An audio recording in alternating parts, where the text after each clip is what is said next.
Hello प्यारे बच्चों, कैसे हैं आप लोग। आई होप बहुत अच्छे होंगे और क्लासेस को एंजॉय कर रहे होंगे। आज हम लोग बहुत दिनों बाद इकोनॉमी के क्वेश्चन का प्रैक्टिस करेंगे। देखना ये है कि आप लोगों को पढ़ा हुआ सब भूल गया या कुछ याद है। तो ये चीज़ आप लोगों को भूलना नहीं है और हम आप लोगों को भूलने नहीं देंगे। समय समय पर इकोनॉमी के टेस्ट भी आप लोग के होते रहेंगे, बशर्ते आप लोग क्लासेस में प्रेजेंट रहें और अपने नॉलेज को चेक करें और उन सारे पॉइंट्स को फिर से रिकॉल करें जो आप पढ़ के भूलने का प्रयास कर रहे हैं। तो भूलने का प्रयास बिल्कुल मत कीजिएगा, आप लोगों को याद करना ही पड़ेगा, क्योंकि समय समय पर याद करवाते रहेंगे हम। चलिए बच्चा लोग, शुरू करते हैं आज की क्लास की। और आज आपका पहला प्रश्न है, निम्नलिखित युग्मों में कौन सा सही नहीं है। कौन सा सही नहीं है आपको ये बताना है। और आज आपका पहला प्रश्न है, इलाहाबाद बैंक का मुख्यालय कोलकाता में है। दूसरा है, भारतीय लघु उद्योग विकास बैंक का मुख्यालय मुंबई में है। और तीसरा है, ओवरसीज बैंक चेन्नई में है। तो बताएंगे बच्चा लोग कौन सा है जो कि सही सुमेलित नहीं है। 3 ऑप्शन है, इसमें से कोई एक है जो सही सुमेलित नहीं है। फटाफट बता दीजिएगा कि कौन सा है जो कि सही सुमेलित नहीं है। भारतीय लघु उद्योग विकास bank Mumbai, overseas bank Chennai और इलाहाबाद बैंक कोलकाता। आप सभी को इसका उत्तर पता होना चाहिए कौन सा है जो कि सही नहीं है। तो याद रखेंगे, आपका ऑप्शन नंबर 2 बिल्कुल भी करेक्ट नहीं है, चूँकि आपका जो सिडबी है, सिडबी आप सभी लोग जानते हैं कि ये लघु उद्योगों के लिए बनाया गया एक बैंक है, जिसका मुख्यालय कहाँ है, मुंबई में नहीं है, बल्कि बहुत ही इंपॉर्टेंट है, इसको ध्यान रखिएगा, इसका मुख्यालय लखनऊ में है। यूपी के लखनऊ में इसका मुख्यालय है। वेरी वेरी इंपॉर्टेंट है, लखनऊ में है बच्चा लोग, याद रखिएगा। और इसकी स्थापना 2 अप्रैल 1990 में किया गया था, 2 अप्रैल 1990। चलिए देखते हैं हमारा अगला क्वेश्चन। और ये क्वेश्चन देखिए बहुत ही आसान है आप लोगों के लिए, सारी चीज़ें पढ़ाई हूँ। एनपीए पूछ रहा है, वाणिज्यिक बैंकों में गैर निष्पादित परिसंपत्तियों का अर्थ क्या होता है। नॉन परफॉर्मिंग एसेट्स का क्या मतलब है, आपको ये बताना है। और मुझे पता है कि इस क्वेश्चन का उत्तर मेरे सभी बच्चों को पता होगा। तो फटाफट कमेंट कीजिएगा कि कौन सा है जो कि सही है। इसका उत्तर तो आप सभी का सही होना चाहिए। इकोनॉमी पे इतना मेहनत से आप लोग को पढ़ाए हैं, तो निश्चित तौर पे उत्तर गलत नहीं करेंगे। आप सभी को बहुत अच्छे से समझाई हूँ ये सारी टॉपिक, तो आप सभी का उत्तर बिल्कुल सही होना चाहिए। आप सभी को पता है कि ऑप्शन नंबर 3 बिल्कुल सही है। ऐसा ऋण जिन पर ब्याज तथा मुख्य रकम की वसूली नहीं हो पाती है, यानी कि जो बैंक किसी को उधारी देते हैं और उधारी देने के बाद उनको वो पैसा मूलधन और उस पर जो वो ब्याज लेते हैं, वो ब्याज दोनों 90 दिन के अंदर उनको जब प्राप्त नहीं होता, मूलधन और ब्याज, तब उसको एनपीए घोषित कर दिया जाता है, गैर निष्पादित परिसंपत्तियां घोषित कर दिया जाता है। बिल्कुल सही, आप सभी को ये चीज़ें याद हैं। ये देखकर बहुत अच्छा लग रहा है, कम से कम आप लोगों को मतलब मेरी मेहनत का कुछ तो बचा है दिमाग में। चलिए देखते हैं अगला क्वेश्चन। और ये क्वेश्चन भी आपके लिए बहुत ही ज़्यादा आसान है। निम्नलिखित कथनों में से कौन आंतरिक ऋण के घटक है। आंतरिक ऋण आप सभी को पता है, आंतरिक मतलब वो ऋण जो अपने देश के अंदर से प्राप्त होता है, और बाह्य ऋण यानी कि वो ऋण जो हमें विदेशों से प्राप्त होता है। तो आपको बताना है कि आंतरिक ऋण में कौन से घटक हैं या कौन कौन से तरीके हैं जो हमारे देश के अंदर से ऋण प्राप्त करने में सरकार की मदद करते हैं। पहला है बाजार ऋणदान, कि जो बाजार से ऋण प्राप्त होता है। दूसरा है ट्रेजरी बिल्स, कि सरकार जो अपना प्रतिभूति जारी करती है। तीसरा है आरबीआई को निर्गत विशेष प्रतिभूति, कि जो आरबीआई को जो है ट्रेजरी बिल्स जारी करती है सरकार। और चौथा है कि सभी। तो बताइएगा बच्चा लोग, फटाफट बताइएगा, ये सारे कॉन्सेप्ट आप लोग के क्लियर हैं। निश्चित तौर पे इन सारे क्वेश्चन पे बिल्कुल गलत नहीं करेंगे आप लोग। आज ही तो पता चलेगा कि इतने दिनों बाद जो पढ़ाया हुआ है वो मतलब कुछ दिमाग में है या पूरी तरह से स्किप हो चुका है। और समय समय पे आप लोगों का ये मैं चेक करती रहूँगी। तो फटाफट बता दीजिए बच्चा लोग, कौन सा है आपका सही है। और आप सभी को इसका उत्तर पता है कि ये सारे तरीके हैं सरकार को ऋण प्राप्त करने का। मैंने आप लोगों से ये सारी चीज़ें बहुत अच्छे से पढ़ाई हैं कि कौन कौन से तरीके होते हैं जो सरकार पैसे प्राप्त कर सकती है। चलिए देखते हैं हमारा अगला क्वेश्चन। और ये क्वेश्चन भी देखिए बहुत ही बढ़िया है। क्वेश्चन क्या है, पहले तो क्वेश्चन को ध्यान से पढ़ना है और फिर आप लोगों को उत्तर देना है। क्वेश्चन है, वित्तीय सम्मिलन को प्रोत्साहित किया जा सकता है। कह रहा है वित्तीय सम्मिलन को प्रोत्साहित किया जा सकता है। अब आपको बताना है कि कौन कौन से तरीके हैं, और यहाँ पे सम्मेलन दिया है, इसको सम्मिलन कहेंगे। चलो ये वहाँ पर छोटी मात्रा है। सम्मिलन मीन्स होता है कि जिसमें ज़्यादातर लोगों को प्रोत्साहन हो, ज़्यादातर लोगों की भागीदारी हो, जिससे ज़्यादातर लोगों को लाभ मिले, फ़ायदा मिले, सभी वर्गों को इससे मतलब जो है सुविधाएं पहुँचे, मदद मिले। तो आपको बताना है कि कौन से तरीके हो सकते हैं, कि ऐसे कौन से मतलब जो है तरीके हैं वित्त के जिससे लोगों को प्रोत्साहन मिल सकता है। पहला है योग्य लाभार्थियों को विशिष्ट साख पत्र जारी करके। दूसरा है निम्न आय वर्ग के लोगों को सूक्ष्म, यहाँ पे होगा बच्चा लोग सूक्ष्म, सूक्ष्म मतलब छोटे, सूक्ष्म अथवा न्यूनतम अवशेष से बैंकिंग सेवाओं को प्रदान करके। और तीसरा है कम आय वाले लोगों को वित्तीय सेवाएं प्रदान करके।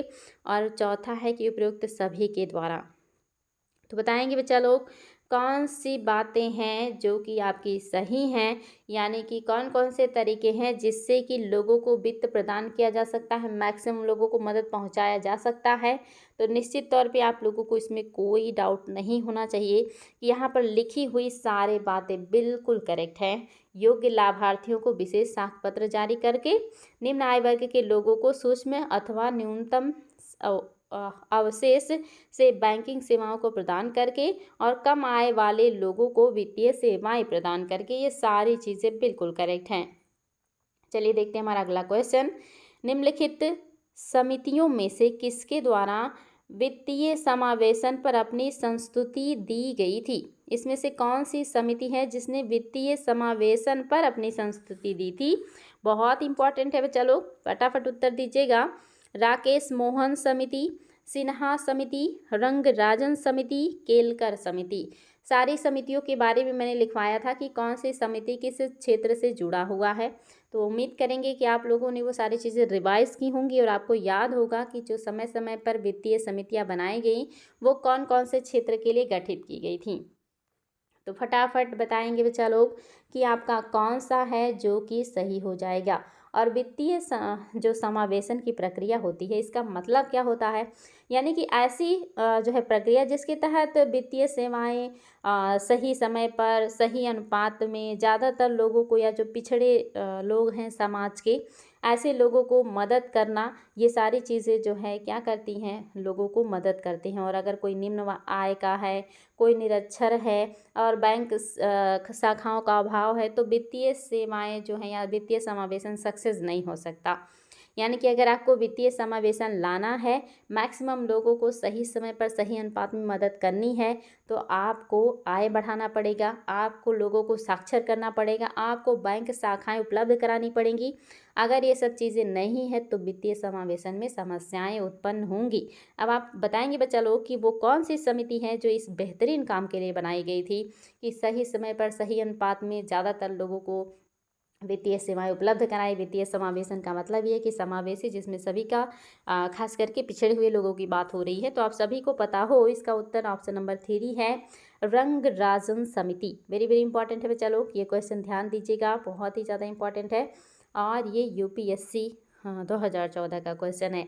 अगला है, निम्नलिखित में से कौन सा एक वित्तीय समावेशन का उद्देश्य नहीं है?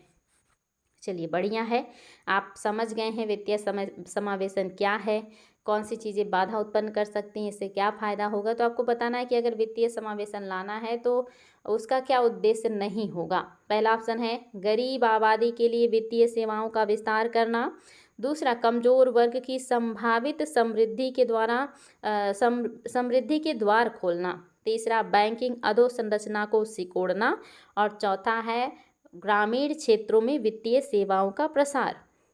और मेरे बच्चे बहुत स्मार्ट हैं, वो जानते हैं कि इसमें से कौन सा है जो कि वित्तीय समावेशन के उद्देश्यों में मदद नहीं करेगा। और आप सभी को मैंने व्याख्या बता ही दिया है, और व्याख्या के दरमियान आप सभी को पता चल चुका है कि अगर वित्तीय समावेशन लाना है तो आय बढ़ाना होगा, लोगों को शिक्षित करना होगा, बैंक की शाखाओं का विस्तार करना होगा, बैंक की शाखाओं को हर क्षेत्र में पहुँच उपलब्ध कराना होगा। और आपका कौन सा सही नहीं है या इसमें से कौन सा उद्देश्य नहीं होगा, तो आप सभी को पता है कि इसका ऑप्शन नंबर जो 3 है ये सही नहीं है, क्योंकि बैंकिंग अधोसंरचना को सिकोड़ना इसका उद्देश्य नहीं हो सकता। यानी कि बैंकिंग अधो यानी कि नीचे की संरचना को बढ़ाना होगा, सिकोड़ना नहीं होगा। अगर सिकोड़ देंगे तो लोगों को मदद कैसे पहुंचाएंगे? तो निश्चित तौर पे बच्चा लोग ऑप्शन नंबर आपका जो 3 है ये नहीं होगा। चलिए देखते हैं हमारा अगला क्वेश्चन, और ये क्वेश्चन भी देखिए हो आपका भारत में वित्तीय समावेशन प्राप्त करने के लिए उठाए गए कदमों के रूप में माना जा सकता है। यानी कि इसमें से कौन सा कदम है जो आपके यहाँ वित्तीय समावेशन को बढ़ावा देने के लिए उठाया गया ऐसा माना जा सकता है? और आप सभी को बहुत आसानी से उत्तर प्राप्त हो जाएगा, क्योंकि बहुत सारी चीज़ें आपको क्लियर हो चुकी हैं। पहला है बैंकों का राष्ट्रीयकरण, दूसरा है क्षेत्रीय ग्रामीण बैंकों का गठन, तीसरा है बैंक शाखाओं द्वारा गांव को अपनाना, और चौथा है उपर्युक्त सभी। बहुत ही आसान, कम से कम आप सभी के लिए बहुत ही आसान है। आप लोग का दिमाग इतना ब्रॉड हो चुका है कि आप सभी को पता है कि कौन सी चीज़ें करने से पॉजिटिव होगा, कौन सी चीज़ें करने से निगेटिव होगा, कौन सी चीज़ें अच्छी हैं सोसाइटी के लिए और कौन सा अच्छा नहीं है। तो फटाफट बच्चा लोग उत्तर आप सभी को पता है कि ऑप्शन नंबर 4 बिल्कुल करेक्ट है। बैंकिंग शाखाओं द्वारा गांव को अपनाना और क्षेत्रीय ग्रामीण बैंकों का गठन, साथ ही बैंकों का राष्ट्रीयकरण, सारी बातें वित्तीय समावेशन के लिए उठाई जाती हैं। सारे कदम बिल्कुल सही हैं। चलिए देखिए अगला क्वेश्चन, और ये क्वेश्चन भी आप लोगों का बहुत ही बढ़िया है, और ये आईएएस का प्रश्न है। याद रखिएगा बच्चा लोग, आईएएस और पीसीएस दोनों में आया हुआ है, इसलिए बहुत इंपॉर्टेंट है। भारत की अर्थव्यवस्था के संदर्भ में निम्नलिखित घटनाओं में से कौन सा सबसे पहले घटित हुआ था? आपके सामने ये सारे ऑप्शंस दिए हैं, और ये बहुत ही आसान है अगर आप इन सारी चीज़ों पर ध्यान देते हैं तो। इसमें से कौन सी घटना है जो सबसे पहले घटी होगी? तो आप लोगों को बताना है, फटाफट बताइएगा कि कौन सा हो सकता है। और आप लोगों को तो निश्चित तौर पे कम से कम ये तो पता ही होगा कि जो बीमा कंपनी, इसका राष्ट्रीयकरण कब किया गया था? 1956 में इसका राष्ट्रीयकरण किया गया था, कई बार एग्जाम में आया है। भारतीय स्टेट बैंक का राष्ट्रीयकरण कब किया गया था? ये 1955 में किया गया था, ये भी आपको पता होना चाहिए। पंचवर्षीय योजना आप सभी को पता है कि कब की घटना है? 1951 में शुरू हुआ था। और बैंकिंग नियंत्रण अधिनियम का जो नियमन है ये कब हुआ था? ये भी आप लोगों को पता होना चाहिए, क्योंकि ये बहुत ही ज़्यादा इम्पॉर्टेंट है कि ये घटना आपका लगभग 1949 का है। कब का है बच्चा लोग? ये घटना आपका 1949 का है, 49। तो आप देख लीजिए कौन सी घटना है जो सबसे पहले की होगी? 1949, 1951, 1955, 1956। तो जब ये चीज़ें याद रखिएगा, आपको ये क्रम बनाने के लिए बहुत बार एग्जाम में मिलेंगी। तो सबसे पहले आपका बैंकिंग नियंत्रण अधिनियम हो जाएगा, उसके बाद आप लोगों का क्या हो जाएगा? जो है प्रथम पंचवर्षीय योजना हो जाएगा, फिर आपका स्टेट बैंक, और फिर आपका जीवन बीमा कंपनी। ये सारी चीज़ें बच्चा लोग बहुत इंपॉर्टेंट है और एग्ज़ाम में बहुत ही ज़्यादा पूछे जाते हैं। चलिए हम लोग आगे बढ़ेंगे और देखेंगे हमारा अगला क्वेश्चन।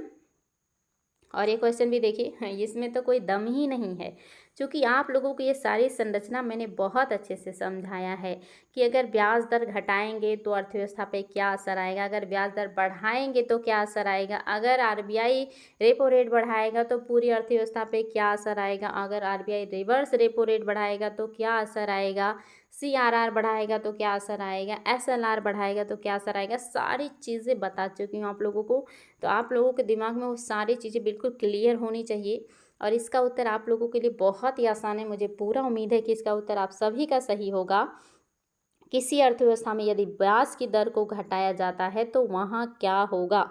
अर्थव्यवस्था में उपभोग मतलब उपभोग व्यय घटाएगा, दूसरा है सरकार के कर संग्रह को बढ़ाएगा, तीसरा है अर्थव्यवस्था में निवेश व्यय को बढ़ाएगा, और चौथा है अर्थव्यवस्था में कुल बचत को बढ़ाएगा।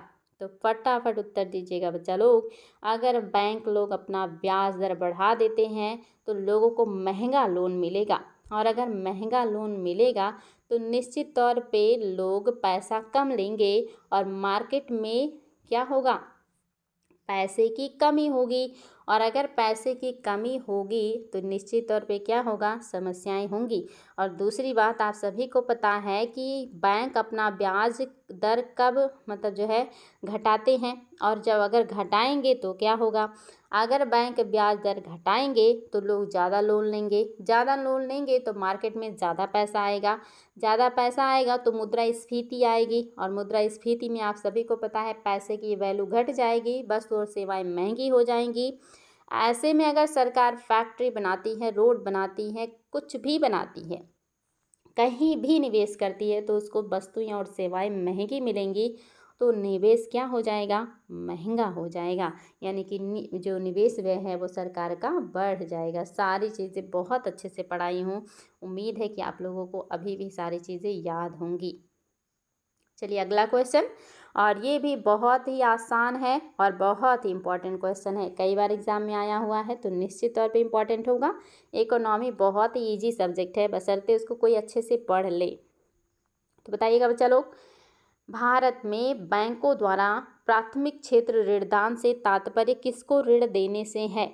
यानी कि भारत में जो बैंक है वो प्राथमिक क्षेत्र में किसको ऋण देते हैं। पहला ऑप्शन है कृषि, दूसरा है लघु एवं छोटे उद्योग, तीसरा है दुर्बल वर्ग और चौथा है उपयुक्त सभी। और ये IAS 2013 का क्वेश्चन है, और आपको पता है ऐसे क्वेश्चन बार बार एग्जाम में आते हैं, तो निश्चित तौर पे आपका क्वेश्चन बहुत इम्पॉर्टेंट है। तो याद रखिएगा, बैंकों को ये मतलब जो है हिदायत दी जाती है कि वो अपने टोटल का कुछ परसेंट जितना कि RBI निर्धारित करता है वो प्राथमिक क्षेत्रों को ज़रूर दें। और प्राथमिक क्षेत्र में आप सभी को पता है कृषि आता है, लघु और सूक्ष्म उद्योग भी आता है, इसके अलावा आप देखेंगे आपके दुर्बल वर्ग भी आते हैं, इसके अलावा शिक्षा हो गया, गृह के लिए हो गया, इन सभी के लिए होगा। अगर शिक्षा के लिए, गृह के लिए, दुर्बल वर्ग और लघु और कृषि सभी के लिए, ये सब आपके किस में आएंगे, प्राथमिक क्षेत्र में आ जाएंगे। चलिए देखते हैं हमारा अगला क्वेश्चन, और ये क्वेश्चन तो बहुत आसान है। निश्चित तौर पे ये क्वेश्चन पता नहीं क्यों, लेकिन शायद ही ऐसा कोई एग्ज़ाम हो जिसमें आया ना हो। UP PCS, MP PCS, Chhattisgarh PCS, Uttarakhand PCS, मतलब लगभग सभी तरह के एग्ज़ाम में ये क्वेश्चन आ चुका है। ये बहुत ही ज़्यादा पूछा जाने वाला प्रश्न है, इसीलिए मैंने आप लोगों के लिए छोटा सा क्वेश्चन लिया है जो आयोग का इतना ज़्यादा फेवरेट है।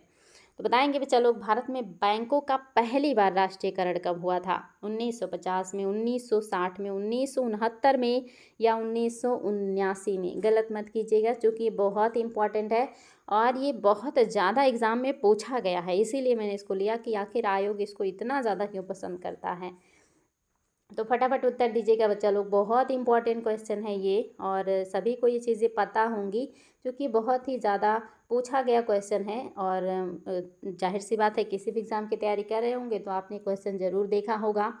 तो ये घटना जो है ये 19 जुलाई 1969 की है, यानी कि जब भारत में बैंकों का पहली बार राष्ट्रीयकरण किया गया। तो कब था वो टाइम पीरियड, ये डेट भी याद रखिएगा, 19 जुलाई 1969 का घटना है जब भारत में पहली बार राष्ट्रीयकरण किया गया बैंकों का। और कितने बैंकों का किया गया था, ये क्वेश्चन भी आया है। 14 बैंकों का एक साथ ही राष्ट्रीयकरण किया गया था, ये बहुत इंपॉर्टेंट है। 14 वाणिज्यिक बैंकों का 19 जुलाई 1969 में पहली बार राष्ट्रीयकरण किया गया था। बहुत ही शानदार प्रश्न है, ये सारे तथ्य याद रखिएगा।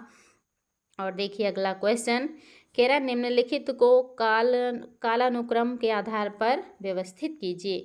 आपको इनको काल की देखिए कूट है ना, कूट की सहायता से कालानुक्रम में लगाना है। पहला है 14 प्रमुख बैंकों का राष्ट्रीयकरण, इसका तो डेट और ईयर दोनों पता है आप लोगों को। फिर कह रहा है SBI का राष्ट्रीयकरण, फिर कह रहा है RBI का राष्ट्रीयकरण, और लास्ट में कह रहा है LIC का राष्ट्रीयकरण। तो LIC का राष्ट्रीयकरण आज ही बता दिया मैंने, और बैंकों का राष्ट्रीयकरण पहली बार, ये भी आपको पता चल चुका है। अब आपको SBI और RBI इन दोनों में से बताना है, और इन दोनों का अगर आपको कंफर्म है, और जिसमें से मैंने आपको SBI भी बता दिया है, तो निश्चित तौर पे आपके लिए काफ़ी आसान हो गया होगा। अगर SBI नहीं भी बताया है तो कोई दिक्कत नहीं, कम से कम 2 ऑप्शन 50-50 है, और इस 50-50 में से आपको बताना है। और मैं आप लोगों को दिखा दे रही हूँ आपका कूट, यानी कि जिसकी सहायता से आपको उत्तर प्राप्त करना। और देखिए सब में लास्ट में 1 है, यानी कि लास्ट में 1 होना बिल्कुल लाजमी है, यानी कि LIC जो है ये आपका क्या हो जाएगा, ये लास्ट में नहीं आएगा, लास्ट में आपका 1 आएगा। और 1 में क्या है, 1 में है बैंकों का राष्ट्रीयकरण, यानी कि 1969 की घटना सबसे लास्ट में होगी। 1969 वाली घटना सबसे लास्ट में होगी, ये तो कंफर्म है। आप बताइए, LIC का राष्ट्रीयकरण मैंने अभी बताया था कि ये घटना 1956 की थी। इसके बाद SBI और RBI बचा, और RBI का आप सभी को याद होना चाहिए, बहुत बार एग्जाम में आया है। RBI का राष्ट्रीयकरण भी 1949 में ही हुआ था, जब पहला रेगुलेशन अधिनियम आया था, उसी के तहत तो RBI का पहली बार राष्ट्रीयकरण किया गया। तो अधिनियम भी 1949 का है और RBI का राष्ट्रीयकरण भी 1949 का है। और RBI का गठन कब हुआ था, यानी कि बना कब था, कमेंट करिएगा। और आपका SBI 1955 की घटना है। कब की घटना है बच्चा लोग? 1955 में SBI का राष्ट्रीयकरण किया गया था। तो सबसे पहले क्या हो जाएगा? RBI, यानी कि 3 इसमें भी है और इसमें भी है। और दूसरे नंबर पे आपका क्या हो गया है? 1955, यानी कि SBI, यानी कि दूसरा। इस हिसाब से आपका क्या हो गया? पहला बिल्कुल करेक्ट हो गया, और इसमें आप लोगों को कोई डाउट नहीं होना चाहिए। चलिए, अब हम लोग आगे बढ़ सकते हैं और हमारा अगला क्वेश्चन देखेंगे, जो कि बहुत इम्पॉर्टेंट होगा। अगला क्वेश्चन भी देखिए आपका बढ़िया है। निम्नलिखित कथनों पर विचार कीजिए, भारत में वाणिज्यिक बैंकों के कार्यों में शामिल है। बताएंगे बच्चा लोग, निम्नलिखित कथनों पर विचार कीजिए, भारत में वाणिज्यिक बैंकों के कार्यों में क्या शामिल है।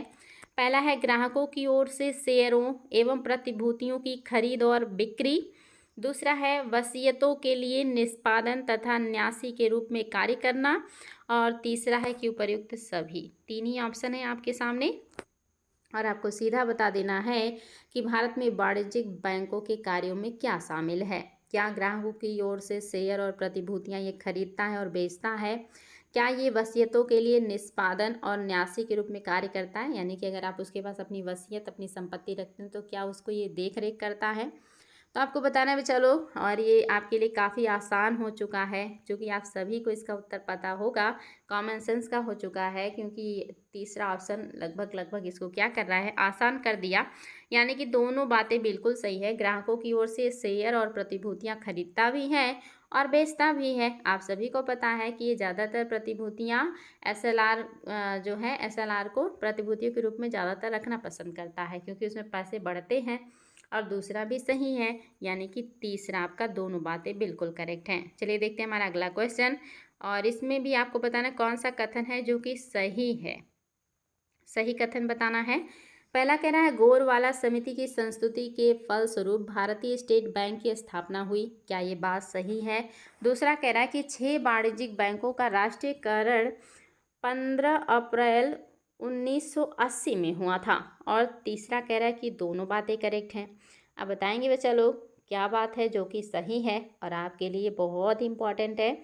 फटाफट कमेंट कीजिएगा कि कौन सी बातें हैं जो कि आपकी करेक्ट हो जाएंगी, और निश्चित तौर पे इसमें आप लोगों को कोई डाउट नहीं होना चाहिए।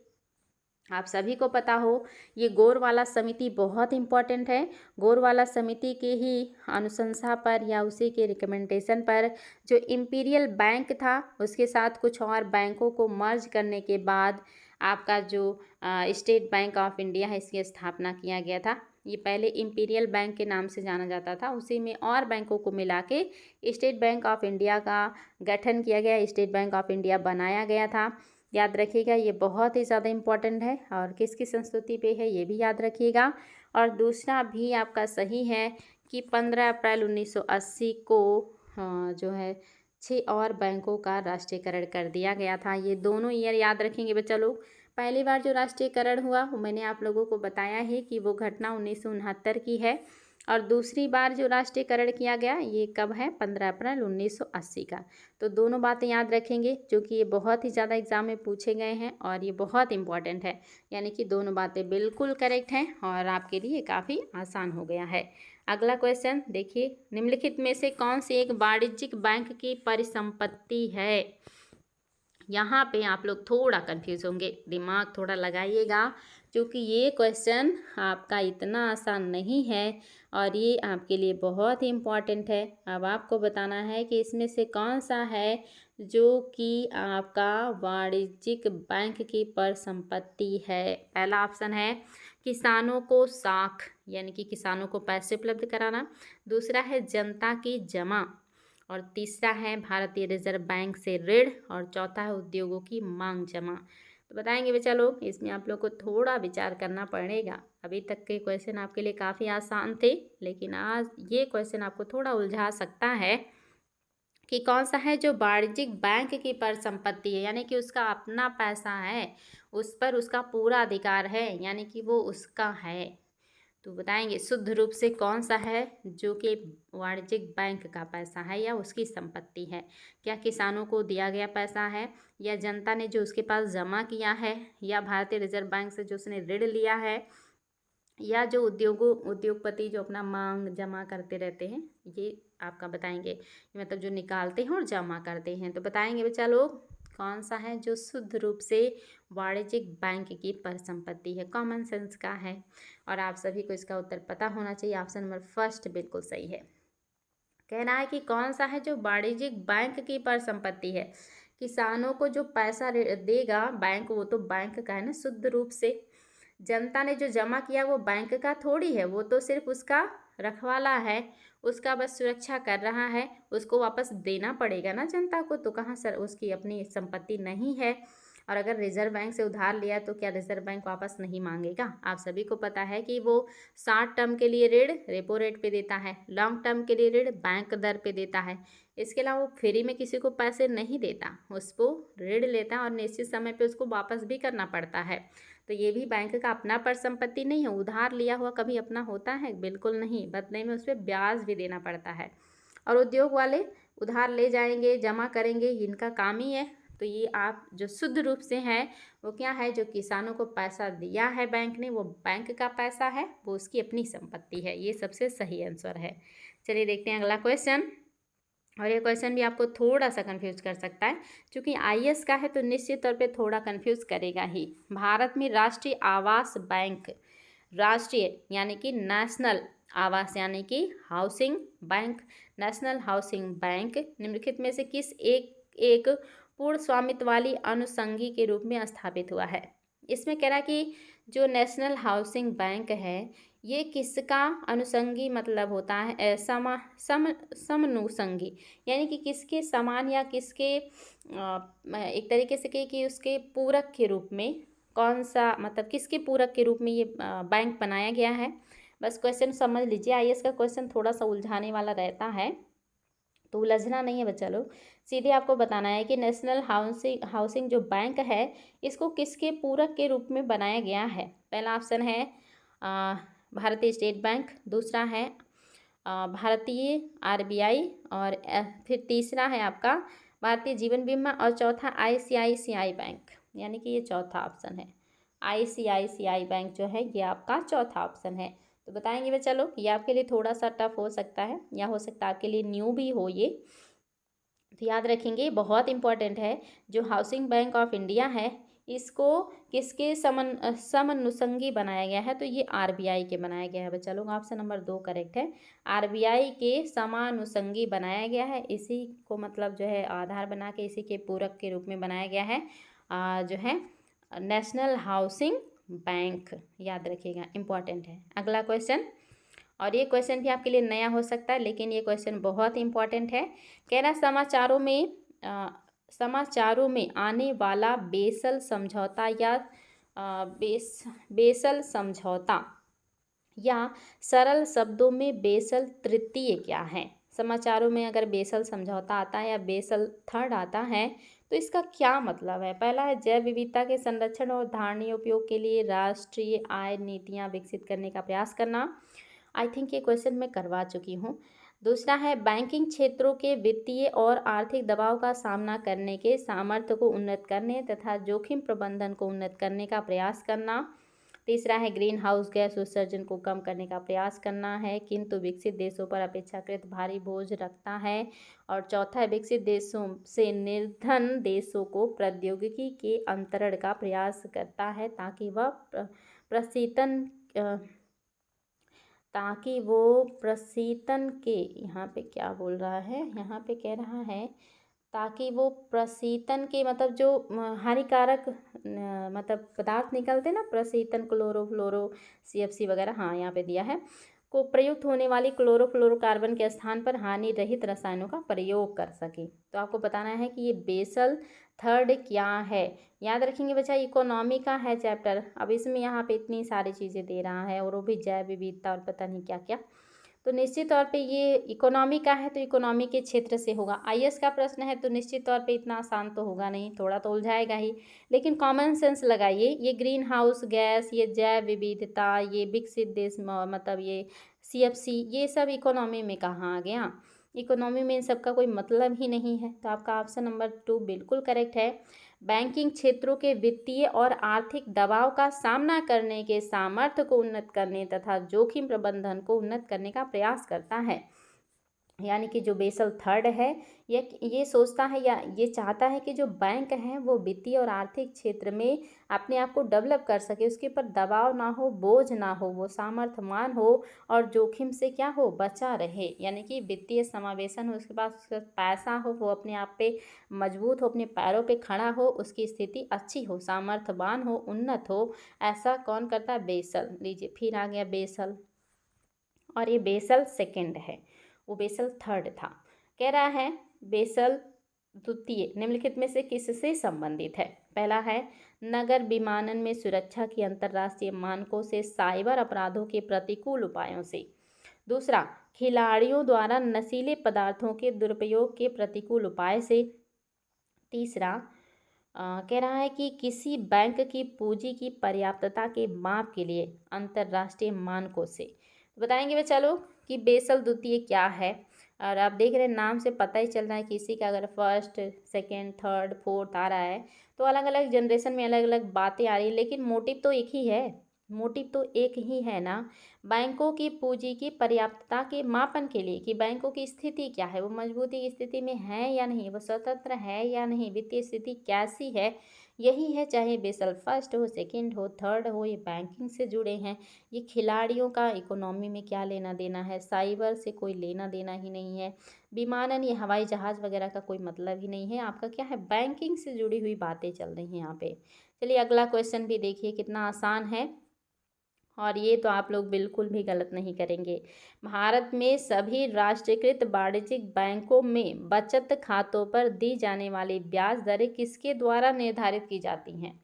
यानी कि जितने भी आपके राष्ट्रीयकृत वाणिज्यिक बैंक हैं, जिनका राष्ट्रीयकरण कर दिया गया, ऐसे कमर्शियल जो बैंक हैं, वो जो भी ब्याज निर्धारित करते हैं, जिस भी ब्याज दर पे लोगों को पैसा देते हैं, उसका निर्धारण कौन करता है, केंद्रीय वित्त मंत्रालय, केंद्रीय वित्त आयोग, भारतीय बैंक संघ, या उपयुक्त में से कोई नहीं। बहुत ही शानदार प्रश्न, और इसमें आप लोग थोड़ा कंफ्यूज हो सकते हैं, हालांकि कंफ्यूज होने का तो कोई मतलब ही नहीं है, क्योंकि इतना शानदार प्रश्न है ये। और ये आप लोगों को पता होना चाहिए कि कौन निर्धारित करता है बैंकों का कि वो बैंक जो है वो किस दर पे ब्याज देंगे। तो इसमें तो आप लोगों को कोई कन्फ्यूज़न नहीं होना चाहिए। मैंने आप लोगों को बहुत अच्छे से पढ़ाया है ये सारी चीज़ें, और ये सब आपके क्या हैं, उसी का पार्ट है। और निश्चित तौर पे आप लोगों को जो है उत्तर प्राप्त करना आसान होगा। फटाफट बताइएगा बच्चा लोग, आपका कौन सा है जो कि आपका सही हो जाएगा। तो इसमें तो आप लोगों को कोई डाउट होना ही नहीं चाहिए कि कौन सा बैंक है जो ऐसा करेगा। आप सभी को इसका उत्तर पता होना चाहिए कौन सा है। तो सभी को पता है कि इनमें से कोई नहीं। चूँकि आप सभी को पता होना चाहिए कि बैंक किस दर पे ब्याज देंगे, किस दर पे जो है अपने पास कितना सीआरआर, मतलब सीआरआर कितना आरबीआई को जमा करेंगे, अपने पास कितना एसएलआर रखेंगे, ये सब कौन करता है। ये सब करने का अधिकार सिर्फ और सिर्फ एक ही व्यक्ति के पास है, या एक ही संस्था के पास है, और वो है आरबीआई। आईएएस का क्वेश्चन है तो निश्चित तौर पे चेक करेगा कि हाँ आपको कंफर्म पता है कि नहीं है कि जो मौद्रिक नीतियां हैं वो कौन बनाता है, आरबीआई बनाता है ना। वही तो बैंकों को कंट्रोल करता है, जो उसके यहाँ अनुसूचित बैंक, अनुसूचित मतलब जो आरबीआई के यहाँ अपना पंजीकरण कराए हुए हैं। चलिए बच्चा लोग अगला क्वेश्चन, और ये भी देखिए बहुत ही बढ़िया है। कह रहा deposit insurance and credit guarantee insurance निगम के संदर्भ में निम्नलिखित में से कौन सा कथन है जो कि सही है। पहला कह रहा है भारतीय रिजर्व बैंक की एक सहायक, दूसरा कह रहा है कि आपका 5 लाख की जमा इसके द्वारा बीमित है। और तीसरा कह रहा है कि उपयुक्त दोनों। तो बताएंगे बच्चा लोग कौन सी बातें हैं जो कि आपके लिए सही है। थोड़ा फैक्ट वाले हैं, चूँकि ये आपको पता हो कि ये पीसीएस वगैरह के क्वेश्चन हैं और पीसीएस वगैरह में ही इस तरह की क्वेश्चन आते हैं। आईएएस में कॉन्सेप्ट वाले आते हैं। अगर आपका कॉन्सेप्ट क्लियर है तो आप कभी गलत नहीं करेंगे और आयोग उसको गलत नहीं कर सकता। तो ये आपका फैक्ट है। और आज हमारे कंप्यूटर ऑपरेटर को आप लोग धन्यवाद दीजिएगा। उन्होंने ये जो 3 ऑप्शन में से तीसरा ऑप्शन उपयुक्त दोनों का कर दिया है, इससे आप लोगों का थोड़ा आसान कर दिया है। उन्होंने आप लोगों का आज कई क्वेश्चन सही करवा दिया 3 ऑप्शन दे करके। तो उनको स्पेशली धन्यवाद दीजिएगा कि आप लोग को मेहनत कम करना पड़ा। तो इसका क्या हो जाएगा, 3 सही हो जाएगा बच्चा लोग। यानी कि दोनों बातें बिल्कुल करेक्ट हैं और इसमें आप लोगों को कोई डाउट नहीं होना चाहिए। चलिए देखते हैं अगला क्वेश्चन। और आज का अगला क्वेश्चन भी देखिए बहुत शानदार है। यानी कि यहाँ पे आपके सामने ऑप्शन है और क्या कहें हम, आरबीआई द्वारा घोषित कोसों की सीमांत लागत पर आधारित उधारी दर का उद्देश्य क्या है। यानी कि आरबीआई जो घोषित करता है कोसों की सीमांत लागत, वो उस पर उधारी दर का उद्देश्य क्या है। पहला है, यह दिशा निर्देश सुधारों की ब्याज दरें निर्धारित करने हेतु बैंकों द्वारा अपनाई गई विधि में पारदर्शिता बढ़ाने में मदद करता है। क्या ये दिशा निर्देश उधारों की ब्याज दरें निर्धारित करने हेतु बैंकों द्वारा अपनाई गई विधि में पारदर्शिता बढ़ाने में मदद करते हैं, जो कि आरबीआई के द्वारा घोषित किया जाता है सीमांत लागत पर आधारित जो है उधारी। तो दूसरा है, यह दिशा निर्देश बैंक शाखा की उपलब्धता ऐसे ब्याज दरों पर सुनिश्चित करने में मदद करते हैं जो ऋण लेने वाले एवं बैंक दोनों के लिए न्याय संगत हों। और तीसरा कह रहा है कि उपयुक्त दोनों सही है। बताइएगा बच्चा लोग, बहुत आसान है, आईएएस का क्वेश्चन है लेकिन आप लोगों के लिए आसान कर दिया गया है। और आज आप लोगों को बहुत ज़्यादा हेल्प मिल गई है ऑप्शन की गड़बड़ी की वजह से, लेकिन आगे से आप लोगों को इतना मदद नहीं मिलेगा। जो हमारे ऑपरेटर साहब हैं उनको हम बोलेंगे कि आप लोगों को थोड़ा उलझाने वाले जो है ऑप्शन दिया करें। तो आप सभी को इसका उत्तर पता चल गया होगा कि आरबीआई द्वारा जो कोसों की सीमांत लागत है वो क्यों ऐसा किया जा रहा है, पारदर्शिता लाने के लिए और साथ ही बैंकों की साख को उपलब्ध कराने के लिए, सुनिश्चित करने के लिए दरों को, और ये दोनों के लिए न्याय संगत हो। ये बातें बिल्कुल करेक्ट हैं। चलिए अगला क्वेश्चन, और इसमें फंसेंगे आप लोग। चलिए बहुत ही बढ़िया है और इसमें पता चलेगा कि आप लोगों को कितना बढ़िया जानकारी है। नकद आरक्षित अनुपात को कम करने पर अर्थव्यवस्था पर इसका क्या प्रभाव पड़ेगा। बहुत शानदार प्रश्न। अभी तो पता चलेगा कि आप लोगों को कितनी नॉलेज है। बताइए बच्चा लोग, अगर सीआरआर के अनुपात को घटा दिया जाता है आरबीआई के द्वारा तो उसका क्या इम्पैक्ट आने वाला है। पहला है, बैंकों के पास अधिक तरलता लाभ होगा। क्या बैंकों के पास ज़्यादा तरलता आ जाएगी। दूसरा, अर्थव्यवस्था में निवेश वृद्धि देखने को मिल सकती है। क्या इससे निवेश में वृद्धि हो सकता है। तीसरा, अर्थव्यवस्था में मुद्रा पूर्ति बढ़ सकती है। क्या इससे अर्थव्यवस्था में मुद्रा की पूर्ति बढ़ सकती है। चौथा कह रहा, वास्तविक निवेश दर में गिरावट आ सकती है। पांचवा कह रहा, उपयुक्त में से कोई नहीं, उपयुक्त में से एक से अधिक।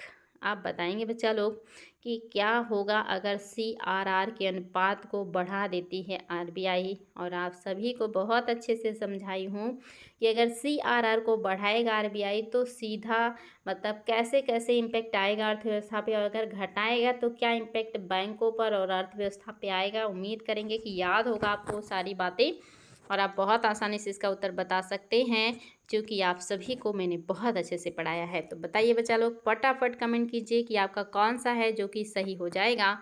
और निश्चित तौर पे इसमें कोई डाउट होना ही नहीं चाहिए कि आपका जो है 5 में उपयुक्त में से एक से अधिक होगा। आप सभी को पता है कि अगर बैंकों के पास अगर आरबीआई सीआरआर जो है सीआरआर यानी कि कैश रिजर्व रेशियो का जो मात्रा है वो कम कर देता है, बैंकों को कम पैसे जमा करने पड़ेंगे आरबीआई के पास, तो बैंकों के पास ज़्यादा पैसे होंगे, और ज़्यादा पैसे होंगे तो बैंकों के पास क्या, अधिक तरलता लाभ हुआ। और अगर उनके पास ज़्यादा पैसा रहेगा तो कम ब्याज पे लोगों को पैसा देंगे, तो लोग ज़्यादा से ज़्यादा लोन लेंगे और मार्केट में ले जाएंगे, निवेश करेंगे, तो निवेश वृद्धि भी हो सकता है। तीसरा भी सही है कि अर्थव्यवस्था में मुद्रा पूर्ति बढ़ सकती है। जब निवेश बढ़ रहा है तो निश्चित तौर पे मुद्रा पूर्ति बढ़ेगा, लेकिन ये नहीं होगा। निवेश दर में गिरावट आ सकती है, नहीं, निवेश दर बढ़ेगा, क्योंकि सबके पास पैसे आएंगे, आसानी से लोगों को पैसा प्राप्त हो जाएगा, और जब पैसा मिलेगा तो वो घर में थोड़ी रखेगा, निश्चित तौर पे कुछ ना कुछ खरीदेगा, बेचेगा, बनाएगा, तो निवेश बढ़ेगा। तो एक से अधिक सही है, बिल्कुल सही है, ये भी सही है, ये भी सही, ये भी सही, लेकिन ये सही नहीं है, इसमें आप लोगों को कोई डाउट नहीं होना चाहिए। इतना अच्छे से समझाया है, मेरी मेहनत पे पानी मत फेरिएगा आप लोग, अन्यथा बहुत तकलीफ होगा। अगला क्वेश्चन है, निम्न में से कौन सा एक भारतीय रिजर्व बैंक का कार्य नहीं है? चलिए भाई, चलो फिर से आगे आपके लिए शानदार प्रश्न, और आईएएस का प्रश्न है। आरबीआई का काम क्या नहीं है? सब कुछ बता दिया है, कुछ बचा नहीं है कि क्या आपको पता नहीं है, तो बताना है आप लोगों को आरबीआई का कौन सा काम नहीं है। पहला है साख नियंत्रण, दूसरा है अनुसूचित वाणिज्यिक बैंकों के शिखर संस्था के रूप में, तीसरा है मौद्रिक नीति का निर्माण, और चौथा कह रहा है साख का सृजन। अब और कोई ऑप्शन नहीं है, ये ना सोचिएगा कि आपके लिए हमेशा ऐसे ऑप्शन बनेंगे कि आप बहुत आसानी से उसको सही कर लें, लेकिन इतना मुश्किल भी नहीं है, क्योंकि सारी चीज़ें आपकी क्लियर है। और आप देख रहे हैं, पहला है साख का नियंत्रण और बाकी 3 ऑप्शन। अब इसमें से कौन सा नहीं है आरबीआई का काम, यही आपको बताना है। अगर मेरी आवाज़ आप लोग को थोड़ी स्लो लगे तो उसके लिए क्षमा प्रार्थी हैं बच्चा लोग, मुझे थोड़ी थोड़ी सर्दी हो गई है, और भी आप लोगों की वजह से, क्योंकि रात रात में पीडीएफ बनाते हैं, पानी पी लेते हैं और फिर वो नुकसान कर दिया मुझे। तो बताएंगे कि कौन सा है जो कि आपका आरबीआई का काम नहीं है। और ये आपको पता होगा कि साख नियंत्रण तो है, बिल्कुल। साख नियंत्रण कैसे करता है आरबीआई?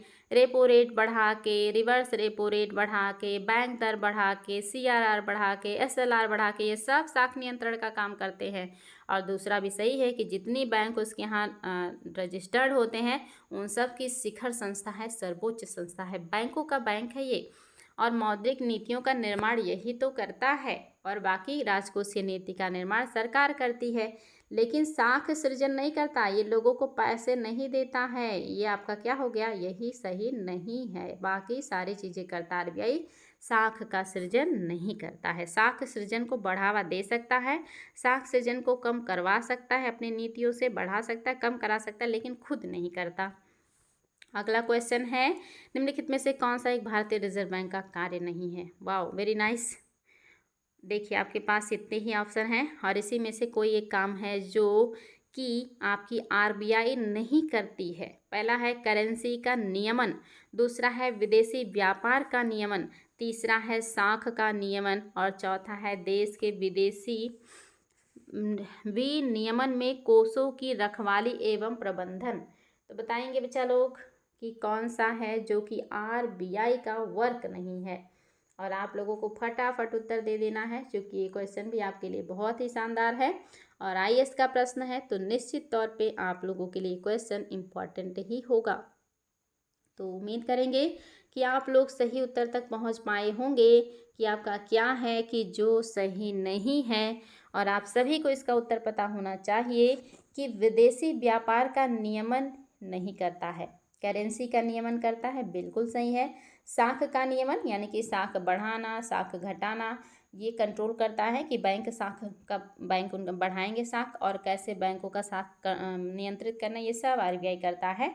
और देश के विदेशी विनियमन में देश के विदेशी विनियमन में क्या कह रहा है, विनियमन में कोषों की रखवाली एवं प्रबंधन, बिल्कुल ये तो करेगा, कोषों की रखवाली और प्रबंधन तो करता ही है, लेकिन विदेशी व्यापार का जो नियमन है वो आरबीआई नहीं करता है। याद रखिएगा, ये सब काम कौन करेगा? जो विदेशी व्यापार के लिए निगम बनाए जाते हैं, जैसे कि वाणिज्यिक बैंक, वाणिज्यिक बैंक नहीं, वाणिज्य मंत्रालय। वाणिज्य मंत्रालय का काम ही तो है विदेश व्यापार को कंट्रोल करना, उसके लिए मंत्रालय बनाया गया है, वो आरबीआई का काम नहीं है। कौन करता है? वाणिज्य मंत्रालय करता है। चलिए अगला क्वेश्चन है, निम्नलिखित में से कौन से मामले में आरबीआई बैंक वाणिज्यिक बैंक को नियंत्रित करता है? कौन कौन से मामले में आरबीआई वाणिज्यिक बैंकों को, कॉमर्शियल बैंकों को नियंत्रित करेगा? पहला है परिसंपत्तियों की तरलता में, दूसरा है शाखा विस्तार में, तीसरा है बैंकों का विलय में, चौथा है बैंकों का समापन में और पांचवा है उपयुक्त पांचों। चलिए बच्चा लोग बताइए, बहुत इंपॉर्टेंट है, आईएएस का क्वेश्चन है, बहुत ही ज़्यादा इंपॉर्टेंट है और बहुत आसान भी हो गया है आप लोगों के लिए, जो कि इतना अच्छे से सारी चीज़ें पढ़ाई हों कि निश्चित तौर पे आप लोगों को ये सारी चीज़ें पता होनी चाहिए कि आरबीआई का क्या क्या काम है। इतना अच्छा से पढ़ाने के बाद अगर आप लोग भूल जाते हैं तो बहुत ही गलत बात है। तो आप सभी को पता है कि इस यहाँ पे लिखी हुई सारी बातें बिल्कुल करेक्ट हैं, इसमें कोई डाउट नहीं होना चाहिए। परिसंपत्तियों की तरलता को कंट्रोल करता है, बिल्कुल सही है। शाख का विस्तार चाहता है तो शाख का विस्तार भी कर सकता है और शाख का विस्तार कंट्रोल करना चाहता है तो कंट्रोल भी कर सकता है ये। और साथ ही बैंकों का विलय भी यही करवाता है, बैंकों का समापन भी यही करवाता है। अगर इसके दिशा निर्देश पे काम नहीं करेंगे, एनपीज में चले जाएंगे, घाटे में चले जाएंगे, दिवालिया निकल जाएगा, तो यही करेगा, विलय भी करेगा, समाप्त भी कर सकता है। और पांचवा बिल्कुल यानी कि सभी सही है, इसमें कोई डाउट आप लोगों को है ही नहीं। तो निश्चित तौर पे बच्चा लोग बहुत अच्छा लगता है जब आप लोग सही सही उत्तर देते हैं और बढ़िया परफॉर्मेंस करते हैं, तब लगता है कि अपने मतलब जो है मैंने पढ़ाया है, जो मेरी मेहनत है वो सार्थक हो रही है। आप लोग को बता नहीं सकते, इतना अच्छा लगता है जब आप लोगों के उत्तर सही आते हैं। ऐसे लगता है कि मेरा मेहनत सार्थक हो रहा है। ईश्वर आप लोगों को ऐसे ही जो है खूब बुद्धिमान बनाए कि आप लोग हर सब्जेक्ट में नॉलेज गेन करें, जो कि हर सब्जेक्ट में ज्ञान होना बहुत ज़रूरी है।